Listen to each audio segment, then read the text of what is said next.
Hello, everybody, and thank you so much for joining us for this telephone town hall with Dr. Diedrich Martin, Superintendent of Caledonia Community Schools, and Director of Finance, Sarah DeVries.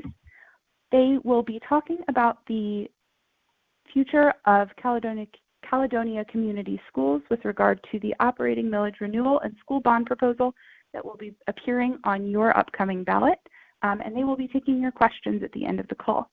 With that, I will turn it over to Dr. Martin. Good evening, everyone. This is Diedrich Martin, Superintendent for Caledonia Community Schools, and I'd like to welcome you to our town hall, teletown hall meeting this evening.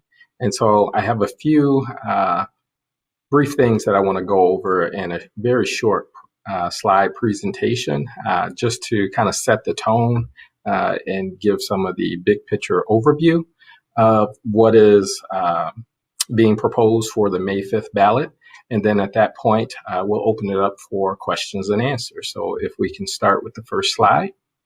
So as you are obviously aware, this coming Tuesday, May 5th, we have two ballot questions.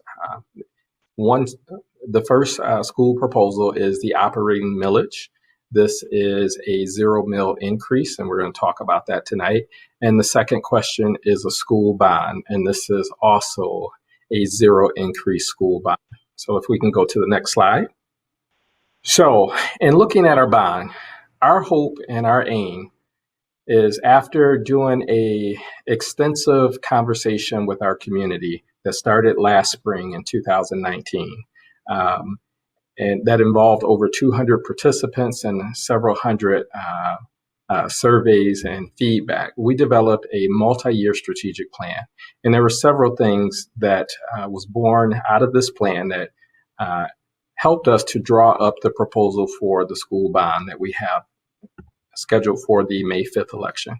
Some of the big things that we want everyone to know about is this will allow CCS to repair and to invest in our schools and facilities without increasing property taxes. This will be a 30-year bond that will generate about $88.1 million for these necessary upgrades and updates to aging equipment, buildings, and facilities.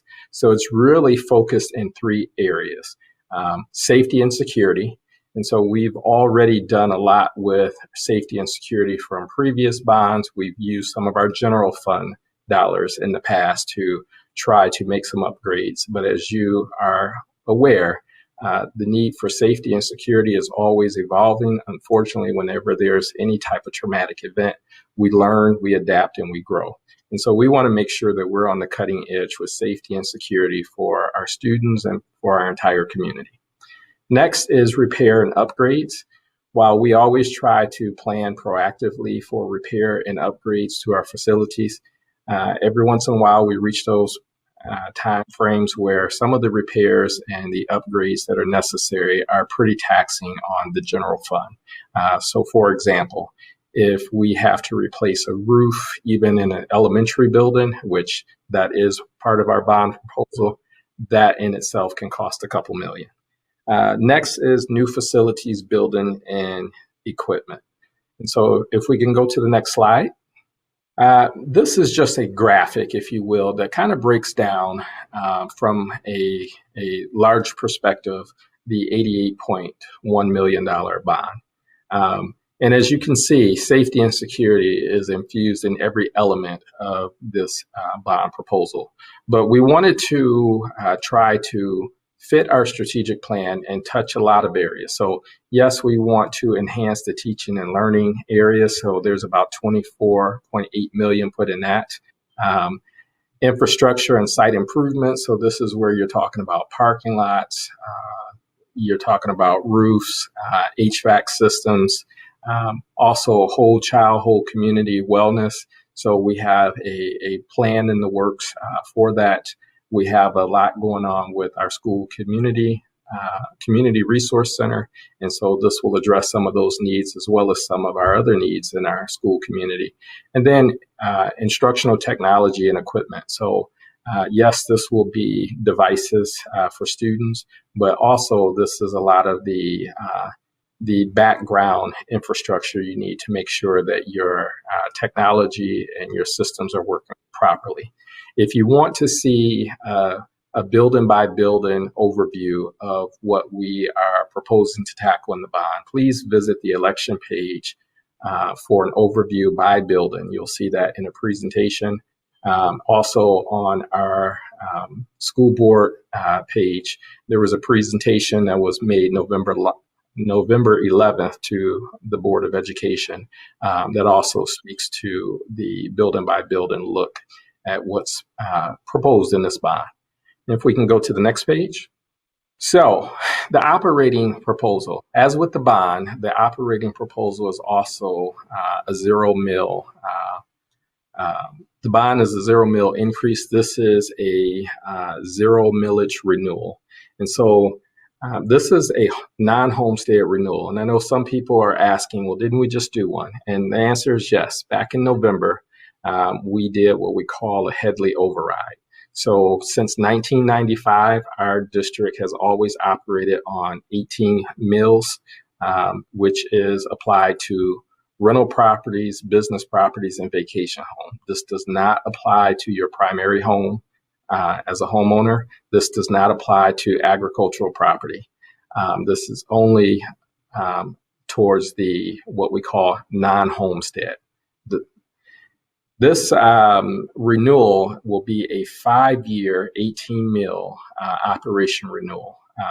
And so what that means is the state has our formula at the state, we get our money in 3 buckets: federal, state, and local.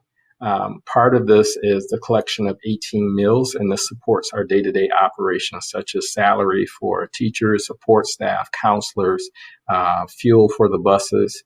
This is all in the general pot that helps us do our day-to-day operation. So without the operating millage renewal, the school district would experience an immediate loss of about $10.2 million in revenue, and that would be annually every year until we get that passed. Generally, we do 5-year renewals, and so that has been the case again since 1995, and so it is up on the ballot because our operating millage renewal, it ends at the end of this fiscal year, which is December 2020. At that point, if this is not renewed, then we face that immediate loss. So if we go to the next slide. So in summary, before we get into questions, there's a couple things that's important to note. And so again, if you want to visit our website, you can see the longer presentation. And some of you may have attended several of my town hall meetings, and I'll probably create another video to explain the longer presentation. But on April 20th, that is your last day to vote, to register to vote, via mail or online. We encourage everyone to do that as part of the Stay home, stay safe order from the governor. And so the Secretary of State has put out some guidelines, and in general, they're encouraging everyone to vote absentee ballot if possible. All registered voters in the districts should have already received an absentee ballot application, and we ask you to return that as soon as possible so that you can receive your absentee ballot and vote by mail. The other thing is May 5th is the actual election date. There will be limited in-person voting options for that election day. But again, we encourage everyone to not wait to the last minute. Please fill out your absentee ballot application so that you can get your absentee ballot vote by mail and send that in as soon as you can. In summary, before we go into the questions though, 2 things that I think is important for everyone. One, the bond proposal. Yes, it's a 30-year bond proposal of $88 million. This is a 0 tax increase proposal, meaning that if the bond does not pass, or if it passes, either way, there will be a 0 tax rate increase. So if it doesn't pass, it's not like there is a immediate tax relief. We still have some bond debt that will go on till the year 2044. If this does pass, it does extend our payment of existing bond debt to 2053. But should this bond pass, there will be zero tax rate increase. And the final one is the non-homestead renewal. This, again, is a 5-year zero tax rate increase renewal for the operating millage that expires December 2020. This is very critical because this is part of the formula of how we get our money for our day-to-day operations. And so not only would it be a loss of $10 million for next school year, but it would be each year thereafter if this doesn't pass.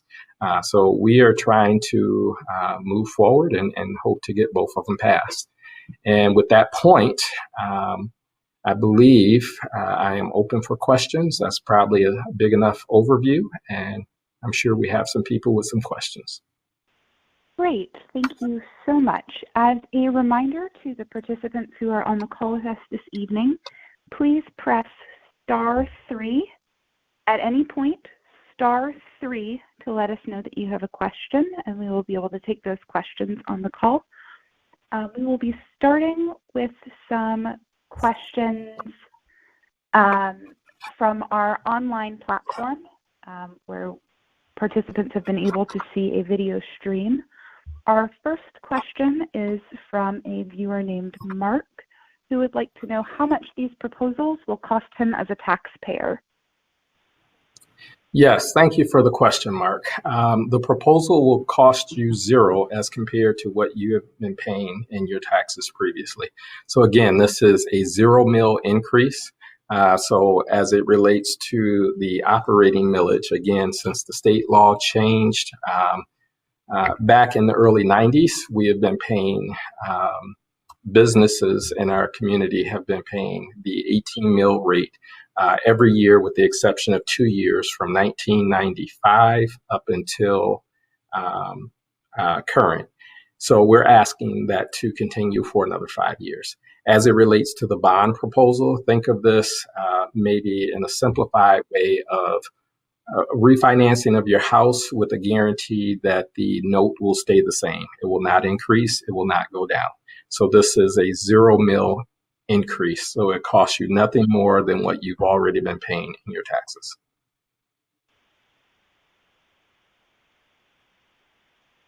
Great, thank you. Our second question is from a participant named Michelle. Michelle would like to know what kinds of repairs and improvements will be made for the bond. Sure. So some of the big pieces, thanks for that question, Michelle. And some of the big pieces that will be taken care of is replacement of roofs and other aging infrastructures. So for example, our high school is about 20 years old. So even though it's a great facility, it looks like it's in great shape. If you go to certain parts of our high school, you can already start to see leakage and water damage coming into the high school. And that's not to be confused with the new South Campus. We're talking about the North Campus part of the high school. Also, I believe Emmons Lake Elementary, parts of Cal-El Elementary, Duncan Lake Middle School, a large section of that need to be replaced. We have several of our facilities where the parking lots, the lifespan of the parking lots are, we've exceeded that. And so you're starting to notice large potholes that we have to continue to refill. So that's some other areas. Some technology upgrades. So we're talking about some of the infrastructure to make sure that we're able to have high-speed access and internet and do it in a way where we can minimize disruptions and shutdowns in the system. Security cameras. We added some in some of our trouble areas last time, but some of our security cameras are really, at this point, they're kind of aged and outdated and they need to be upgraded. And so that's as well as devices for students. We have a couple of our elementary buildings, 3. We want to do a new HVAC system and 3 of them. And what I mean by HVAC, this is your heating and cooling system. So a couple years ago, prior to me being the superintendent here, we had a couple days where we shut down the entire district due to excessive heat. The reality is, of our 8 instructional buildings, 3 of them do not have air conditioning. And because those 3 didn't have air conditioning, the district really didn't have much recourse but to shut down the entire district, because 3 of our buildings were really pretty hot. And so going into those buildings on days where it's pretty warm, let's say it's low to mid 80s, we may still be running school, but those 3 buildings do not feel adequate. And you can see it in the face of the students as well as the staff on those hot days. And so when you're thinking of an HVAC system, you're thinking of a system that is $1 million plus just for an elementary building. So those are some of the big ticket items. We do want to put some money into some instructional things in the classroom. So in some cases, it will be furniture replacements or upgrades so that we can create more of the collaborative learning environments that's big in public education. And so again, if you want to go building by building, you can see from our website what we have listed out for each of the building at kind of a large level. And then we have even more detail on how we get to the 88 million. Thank you for the question. Great, thank you. Our next question is also online. It is from Matthew Barron. Oh, as an additional note, for those of you who are listening to this on the phone, if you would like to be able to view this on the live stream, we would recommend going to the Caledonia Community Schools Facebook page.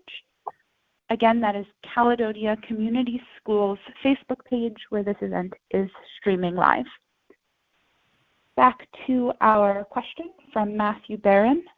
Would it be possible to use some of the bond funding to continue the current transportation schedule rather than having students move schools or provide their own transportation to their current, quote, non-home school? So thank you for the question. We cannot use the bond funds for operations. The bond funds can only be used for what you would consider hard assets. So this could be for building buildings or replacement of buildings. We could use the bonds to purchase buses. We didn't put that as part of our proposal, but we could use bonds to purchase a new school bus or new school buses if necessary. The short answer is no. That wouldn't be the case to maintain that operation. But I think it's important to note that regardless if this bond passed or not, as a district and as a board, we have committed to moving forward with a reorganization of our district, which I think he's asking the question about, being K4, 5, 6, 7, 8 structure. And part of that reorganization is we're one of the few districts that do a la carte busing, meaning that doesn't matter where you live, we provide transportation back and forth to anywhere in our district. And the reality is that's pretty inefficient from a cost perspective. And even beyond the cost, the bigger concern that I have and we have as a school district is that we have so many kids who are on the bus for about an hour or more. It's just not efficient to have our young kids on the bus for 2 hours a day in a community our size. We can and we will do better. And so regardless if the bond passed or not, we were committed to moving forward with the restructuring effort and committed to moving forward with providing transportation more consistent with what you see in most school districts throughout the state. But thank you for the question. Thank you. Our next question is also an online question from B. Is there anything structurally wrong with Dutton Elementary that warrants the move or rebuild of this building, or is this just because it is now in an industrial area which would be motivating the move? So a couple things. One, we looked at Dutton is our second oldest building, but by far it is our smallest building. And so when you go into that space as compared to any other of our elementary buildings, you'll notice that Dutton is our only building in the district that is what we call a two-strand, meaning two groups of kinder, two groups of first, all the way up to fifth grade. All the other buildings have three strands and in some cases have capacity for a little bit more. So Dutton is pretty small. Secondly, it has gone through a number of additions over time that has made it kind of out of sync with the rest of the building. So while it's a great building, it's more the flow of that building just doesn't make sense when you compare that to any of our other buildings. And so anyone who's been in Dutton and then you go to Emmons or Paris Ridge or even Kettle Lake, which is older building, you can quickly tell from the size, the shape of the building, from different parts where you're going up and down the stairs, that this building is just really kind of out of step with all other buildings in our district educationally. Then when you factor in the location, my challenge is that compared to any other building is not one that we see kids walking or riding their bikes to, because it is in the middle of an industrial zone. If we were to try to rebuild it to give it more capacity or just to rebuild, one of the things that's standing out is we would have to go closer towards one of the plants and factories right behind the building, which is getting ready to ramp up production. And so they are trying to upgrade their system so that there's less smells and less sounds competing for our kids' education as compared to what it is today. But from all aspects looking at it, it's just not a education-friendly building as compared to the rest of our buildings. And so from an equity lens, from a being prepared to deal with increased capacity, and just looking at that with some contractors who are just looking at, for the cost that you're looking at, trying to make this on par with the other buildings, and the fact that you're in an industrial park as compared to that's not the case with any other instructional building you have. There was just a lot of things that pointed to putting a new building in a different location is really the right and the equitable thing to do for Dutton Elementary.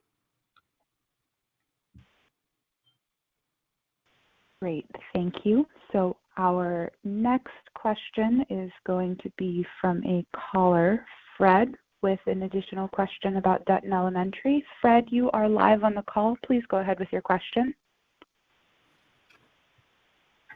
So my first question is, I saw on MLive you talked about air quality at Dutton. Have you done any air quality studies, or is this something that is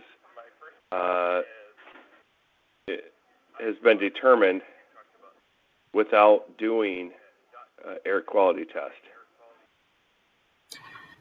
So thanks for the question, Fred. I'm thinking that you mean when you say air quality, you're talking about the outside air and not air quality within the building. We don't have an issue with air quality in the building, but one of those factories, just by the nature of what they produce, they're dealing with a large amount of chemicals. And so at certain times when the kids are outside for recess, the smell is questionable in the air. But as far as air quality in the buildings, we haven't done any testing. That's not the concern. It's more so just having kids in outside play space next to factories that have chemicals right down the street from Amazon. that is a concern. So if I reference that in an MLive article, most of the time when I'm talking about air, I'm talking about air conditioning for that facility.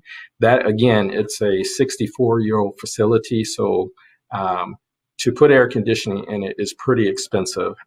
The way the building is chopped up makes it pretty inefficient to heat and cool that building.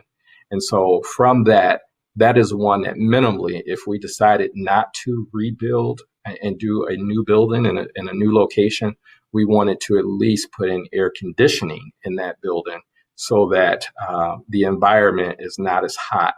And I can just say, I intentionally go to Cal-El, Dutton, and to Kettle Lake on the hot days, and I've done it a number of times. Even of the three, just the way that building is designed, it is generally the hottest of the three because it has just very poor airflow in the building. But we haven't done a specific study on the air quality within the building. As far as I know, that's not a concern, but we do have concerns with air conditioning, heating, and cooling of the building. And then I know there's been some questions about just when you're outside or having our kids outside and having factory there with chemicals and other things, is that the best that we can do for our kids at Dutton Elementary? And so that's maybe where that's coming from. But thank you for the question. Thank you. Fred also had a second question about the millage and athletics. Fred, please go ahead with the second part of your question. Yeah. The other question is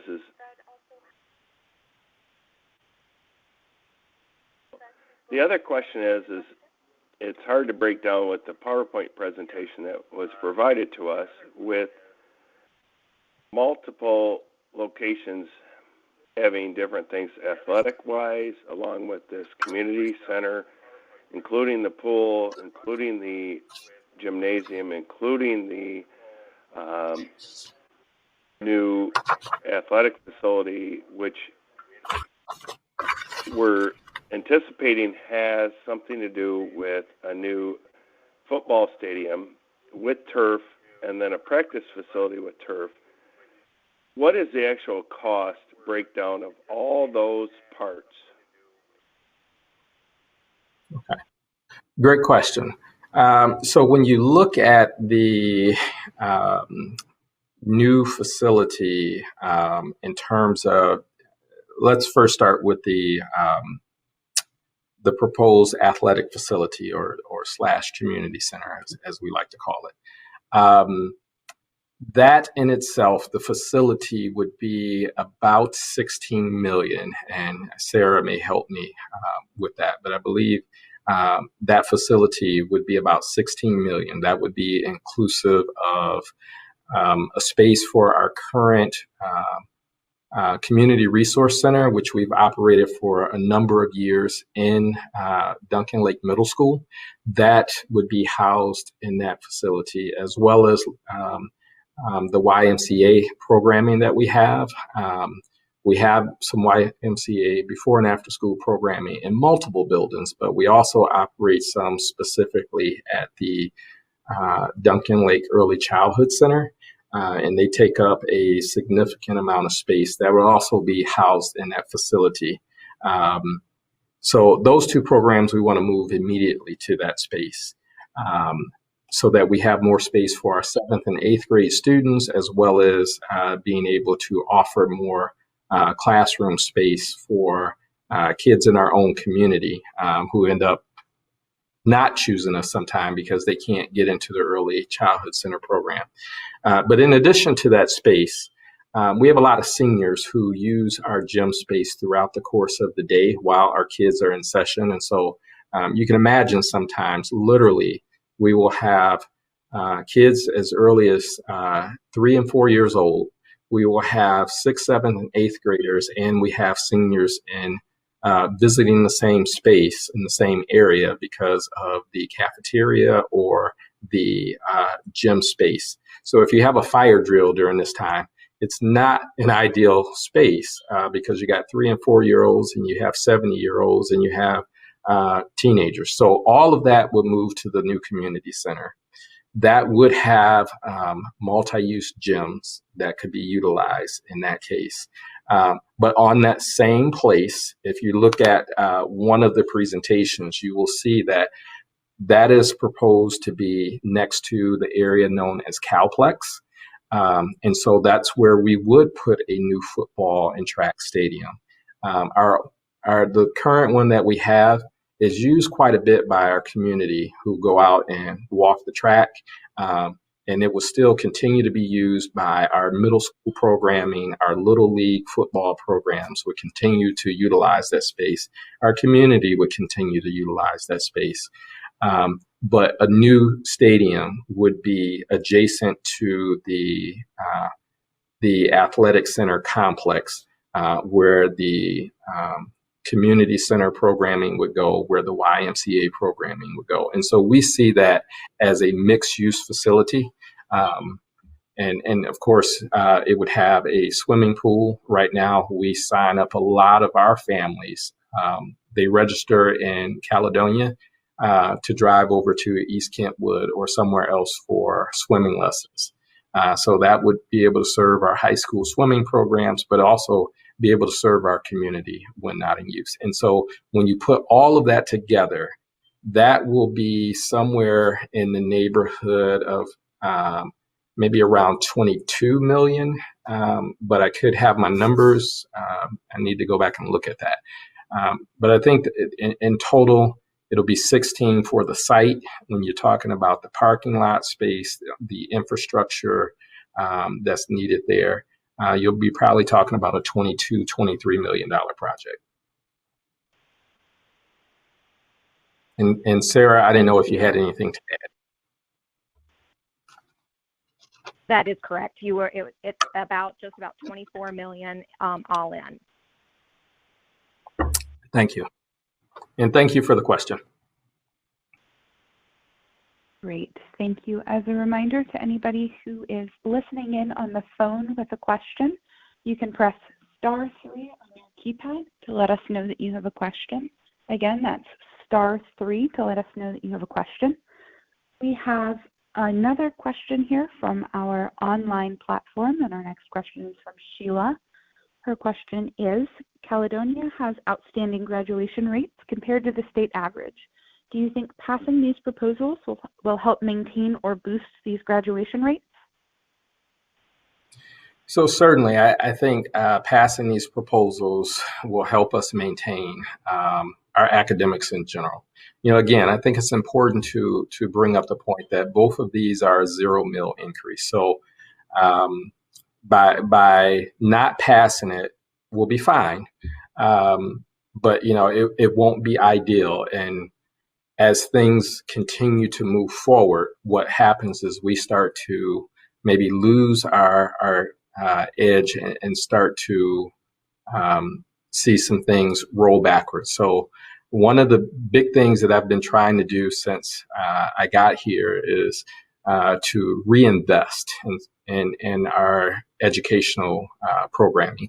And by reinvesting in our educational programming, that has been in the teaching and learning bucket. So we put more money intentionally in the general fund for purchase of new textbooks and materials for curriculum. We increased the line item budget for our technology purchase. We try to make sure that we have a one-to-one environment, but there's infrastructure needed to make sure that environment is working efficiently. Also trying to have well-rounded programs. So we put some more money in our general fund to help some of our enrichment programs, such as art, music, those non-core essential areas. And this will really help us continue to do that. And in some cases, we have a lot of things that just have been deferred, quite honestly, for a significant period of time. So we tried to be creative with this bond to invested not only just in the infrastructures of facilities, but things that can enhance the academic learning environment and keep it strong. And that's really what this bond proposal is about. Again, it's not an increase. It won't cost you any more than what it did last year, but it does provide safe, well-rounded, secure facilities for our students. It allows us to make necessary repairs and upgrades without taking that from our general fund. When we take money from our general fund, that is money that could, for lack of any other better reason, go into academic programming or student programming, whether that's athletics, whether that's band, orchestra, whether that's career tech programs. Whenever the more we can take care of with this bond, the less we have to take that from our other areas that will start to negatively impact our general fund, which will start to make some decisions that could hurt the quality of education over time. But thank you for that question. Thank you. Our next question is from Tony, who asks, is there a plan or a view of the new athletic and community center available to see? And what is the timing for when all of these facilities will be available, as well as where will they be located?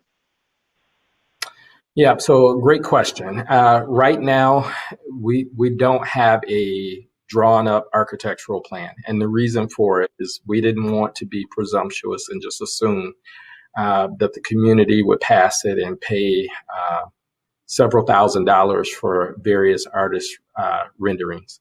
We have talked conceptually just on some core items, like we know that we want to see multi-use gyms.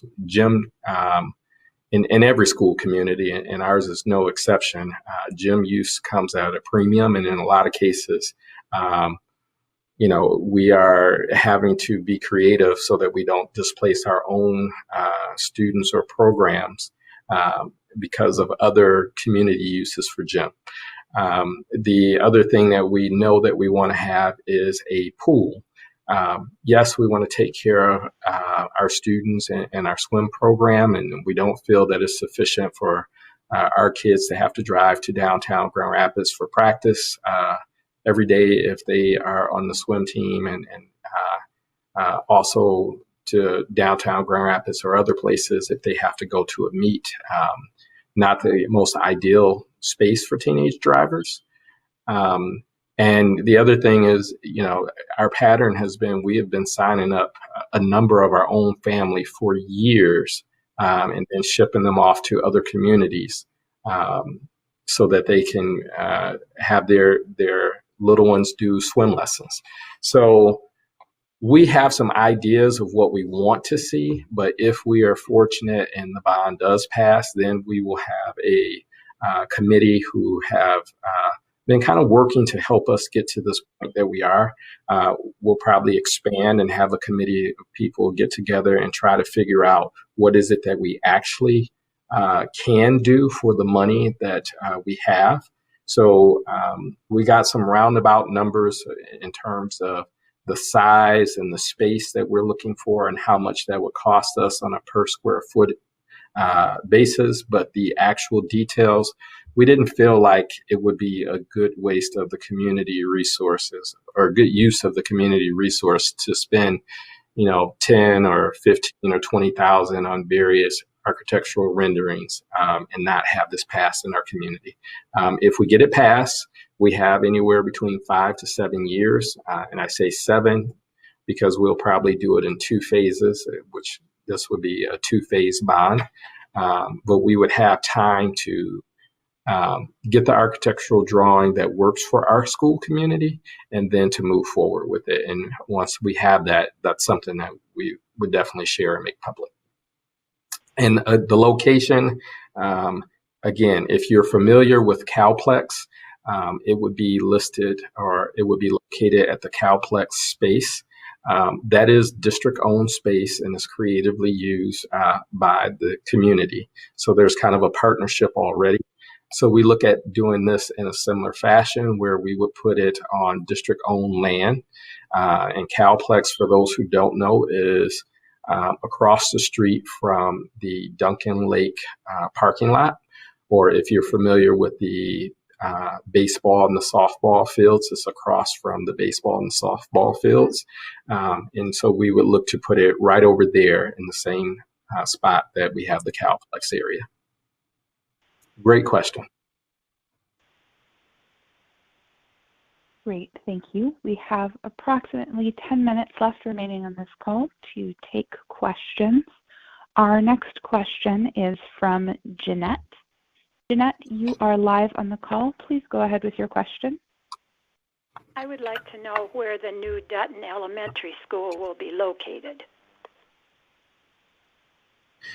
Great question, Jeanette. I get that question a lot. And so right now, we do not have a definitive place for the new Dutton Elementary. The district does own a couple pieces of property. And so if this passed, what we will do is evaluate those pieces of property and determine if one of those two properties is the best location. We have also looked at some other property that is for sale, and that's something that we would consider if this proposal passed. And so our goal would be to try to balance the geography of the district wherever the facility is located. But we know that keeping it right where it's at now, if you look at the visuals, just being surrounded by industry, used car sales, Amazon, Steelcase, I forgot the name of the company, but they make pontoon or various boats. We have a paving company over there. It's just not ideal. And so we figured that if it's on one of our district-owned properties or if there's another property more suitable, we will do that evaluation and begin that process immediately if the bond passes. If not, then there's no need to acquire land. And we won't be able to build anything on the land that we already own. So we don't have a specific location today. We have looked at a number of prospects and a number of opportunities, which is inclusive of district-owned property already. But if the bond passed, then we will start to try to identify a location for the new facility. Thank you. Our next question is from Amanda R., who asks, can you please explain what the possible impact for CCS would be if this does not pass and we lose the $10.2 million? So, Amanda, great question. So if we lose the $10.2 million, let's put the bond to the side. The $10.2 million for our school district is part of our normal process to do everything we do. So imagine you're working your job and your boss came in and immediately say, effective tomorrow, you do everything exactly the same, but you lose 20% of your revenue forever moving forward. So that $10.2 million, to put it in perspective, our entire transportation budget is about $3.6 million. Our entire high school athletics is about $1.3 million. So I can eliminate transportation, I can eliminate athletics, and I would only reach half of that goal. If you're putting that into perspective of the majority of our money, we are a people business. We deal with students, we deal with families, and we hire staff. So if you said, okay, how many teachers could that impact? $10 million would be the equivalent of me laying off over 100 teachers. So the impact would be very significant. And I know some people just think, well, you know, it's just a little bit in the grand scheme of things, but in a $54 million budget, $10.2 million is pretty significant. And with the majority of our money being in people, the type of decisions that we would have to make would be very dramatic.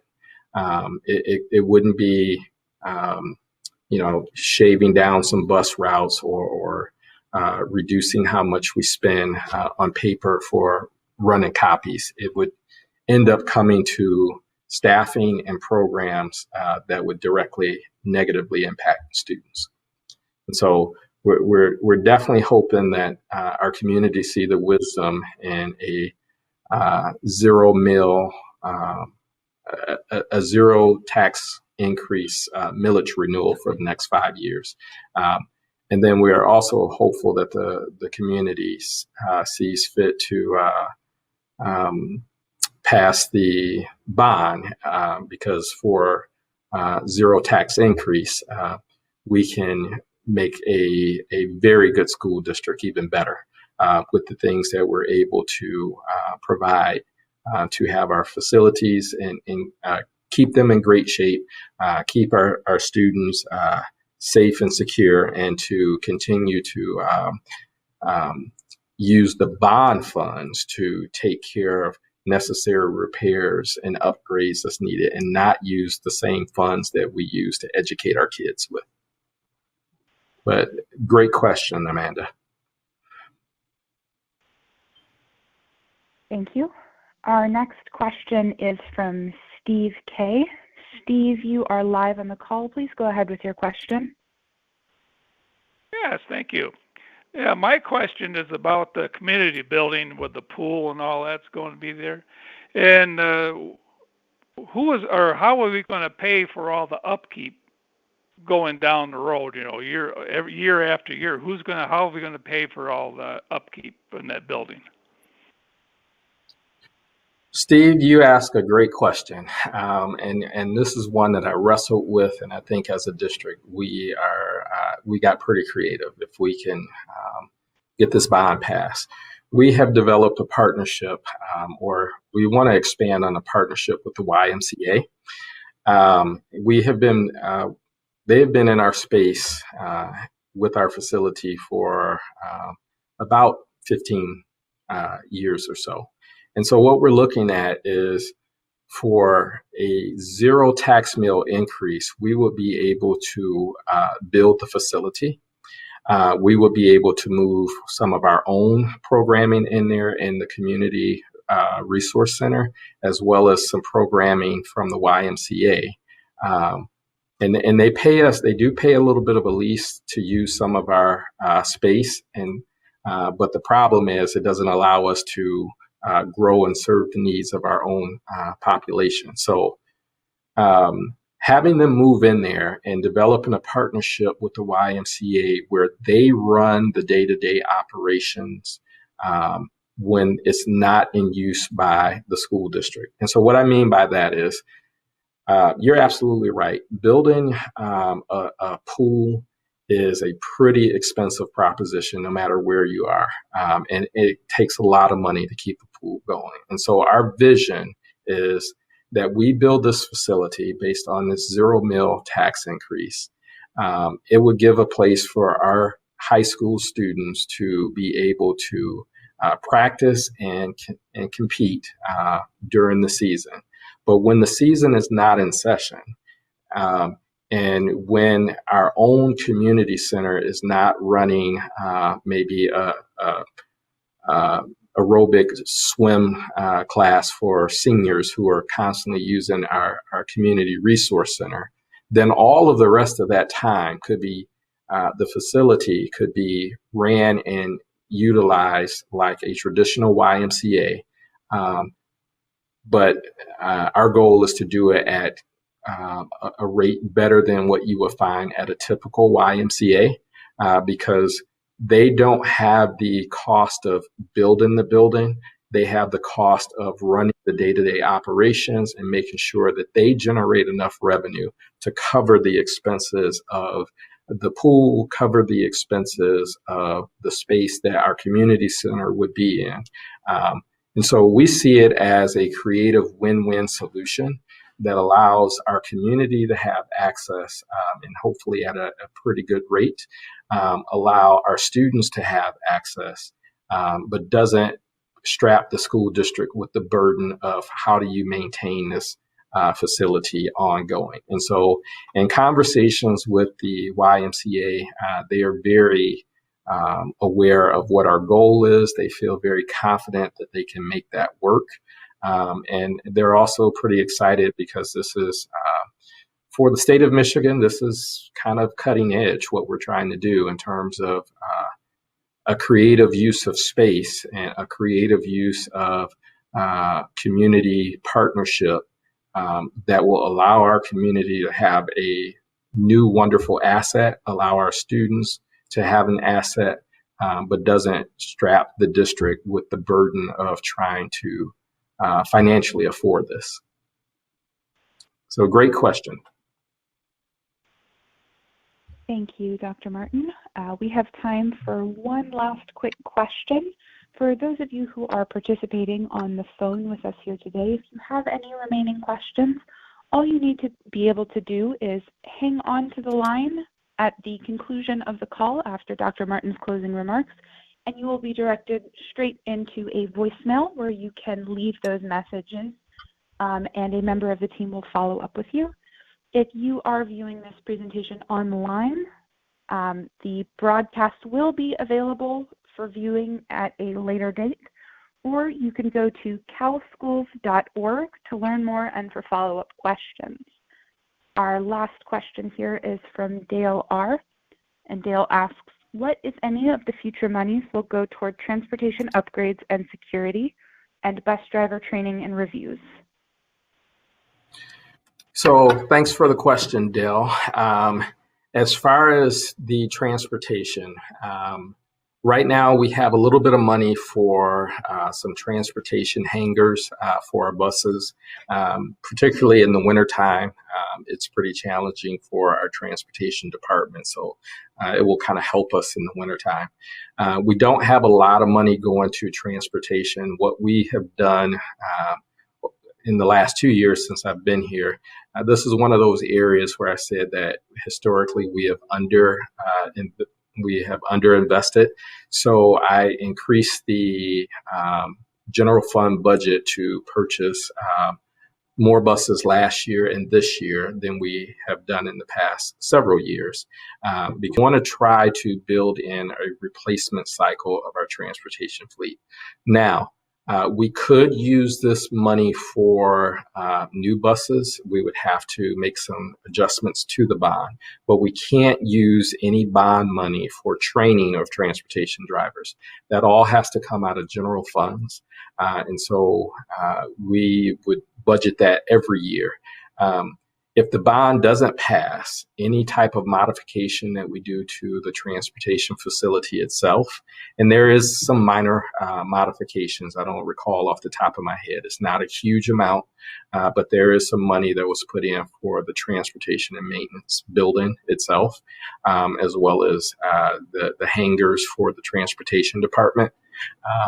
But any type of thing beyond that becomes a general fund expense for us. So again, we can deal with facilities, we can make certain repairs, we can pay for new buses, we can't pay for training. That has to be out of the general fund. So that's where the zero increase millage renewal is important. That's part of where the money comes from the non-homestead operating millage. That is money that we use for training of bus drivers, training of teachers, or training of paras. That is money we use for textbooks and things like that. The bond funds itself can only be used for the facilities. It could be used to purchase buses. We don't want to do that. Generally, our thinking is to use a bond to purchase a bus. To finance a bus for 30 years is just not the wisest thing that we could do. Does that mean that we may not purchase a bus or two out of it? We may, but we don't want to use that to replace, buy a bus that may only last, 8 to 10 years with a 30-year payment. So we don't use bond fund for buses. when we do technology, we try to do the background infrastructure. So you're talking about networks and wiring and other things. We try not to buy a whole lot of laptops with a 30-year bond. And so the same is with the buses. So hopefully that answered your question, and it was a very good question. I think people get it confused. They think all the money goes into one pot and we can do what we want. Bond, think of the B in bond for buildings or repairs. It's the hard assets. And so that $0 million increase will help us there, because if we don't get it in the bond, then we have to take it from our general fund. Our general fund will be supported by the non-homestead millage passage and the continuance of that $10 million a year, because that's where we pay for the training. And again, it's important to note that this is not a tax increase on either one. This is being asked to continue at the same level of tax rate that we have had in place since 1995.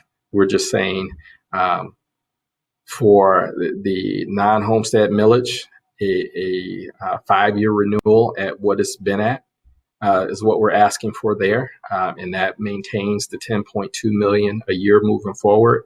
And for the bond, we're saying that we're at a unique time that we can actually ask for a $0 increase and have $88 million that we can use to invest in our facilities and invest in our future to keep our kids safe, our buildings secure, to make the necessary repairs and upgrades so that it's an environment for that's befitting our students and our staff, and to, in the case of Dutton, to create a facility, a better, newer facility and a safer place that helps us maintain our growth, and also give us a new asset in terms of the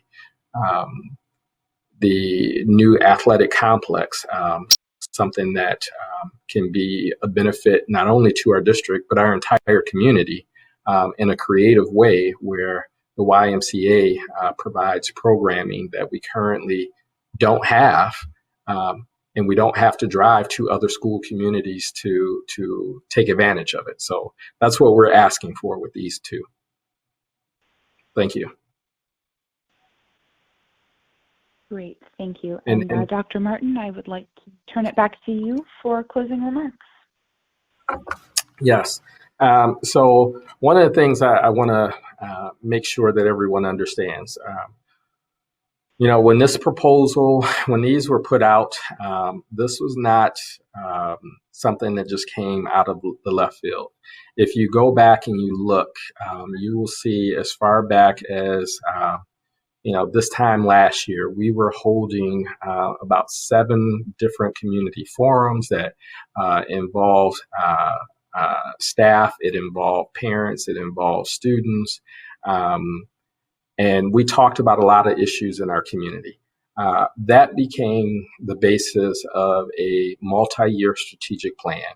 And out of that, the discussion about a pool or some type of space that can provide more safety, because part of the concern, or people had recognized that we have a lot going on in the Duncan Lake complex, and we have a lot of adults in and out of our facility, which is great because that means our community is engaged. We're Caledonia Community Schools, but it's also something that we feel that we could do in a safer, better way, because we also have people in our community with our kids, and in this sad day that we're in, safety needs to be on the forefront of everyone all the time. And so we look at this as a great opportunity for a $0 tax increase to maintain some financial stability,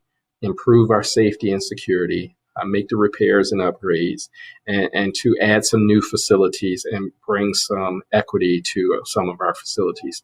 The other thing that I think is important to note is that with this, I understand that to whom much is given, much is expected. And so what I mean by that is I've made it a part of what we do here. We try to be very open and publicly transparent about all of our resources and the decisions we make and why we make them. So not only do I do a lot of town hall sessions and in this case, a teletown hall session, but a lot of the times you can find things that I've discussed. If I presented it to the board or presented it in a public fashion, you can find that right on our website. And so I think you can look forward to continuing to see that same level of transparency as it relates to the taxpayer dollars.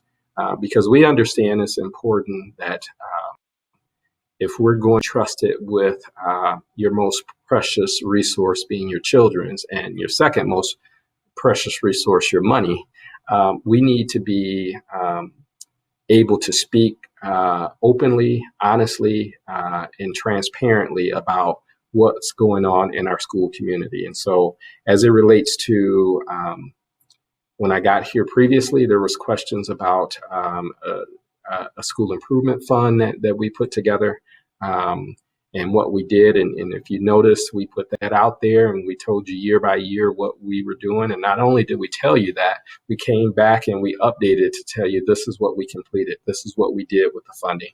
So you can expect that same level of transparency as it relates to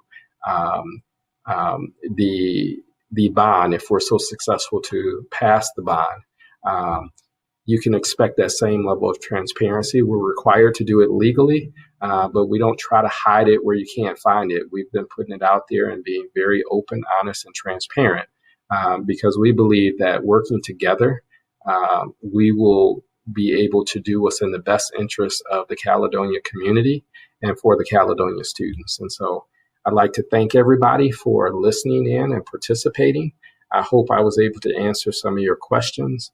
I believe we'll probably have some other town hall conversations. I got another one coming up for our high school seniors this week. We'll probably do another one that's general question and answers for other questions that parents may have. And, you know, hopefully you found this worth your time and maybe answering some questions that you had. Thank you.